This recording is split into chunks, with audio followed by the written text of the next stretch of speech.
we would all ask about the same questions that have been asked by the previous two members. And it's always a surprise when people find out that there's some question as to whether or not we have the capability that we know it around this table and that you know we don't have.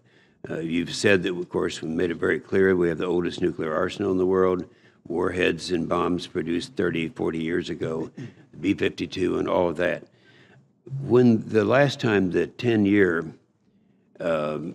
posture review took place, there were some assumptions. The chairman mentioned this in his opening statement.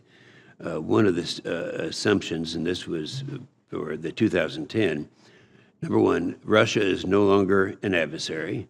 And number two, and this is kind of disturbing, though the role of nuclear weapons in the United States national security and U.S. military strategy has been reduced significantly in recent decades, further reductions can and should be taken.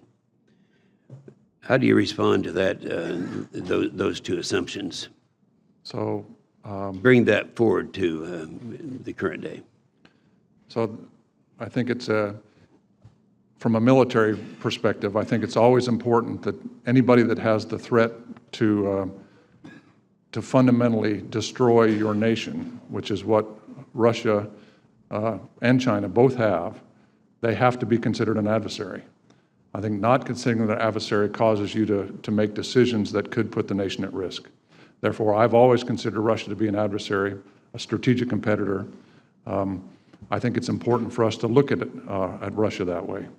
The second piece of the equation, if you look back not just to the 2010 nuclear posture review, but if you look back 20 years, and that's across multiple administrations, multiple Congresses, change of leadership in the military, if you look back the last 20 years, you see a fundamental de-emphasis of nuclear weapons in our national security strategy.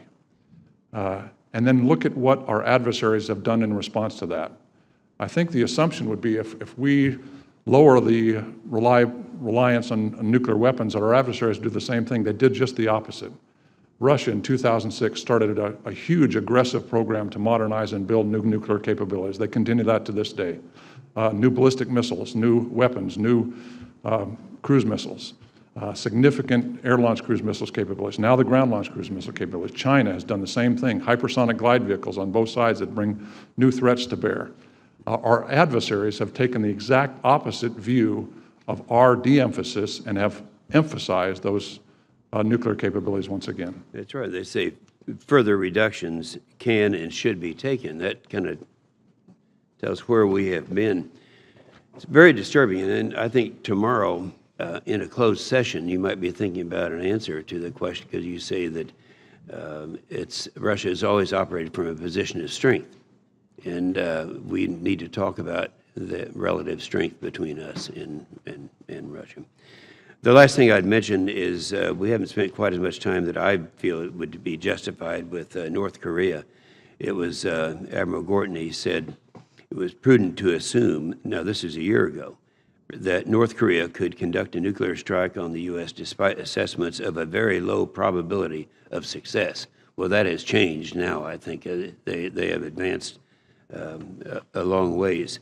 I think in your statement that North Korea are actively developing ballistic missiles that could range.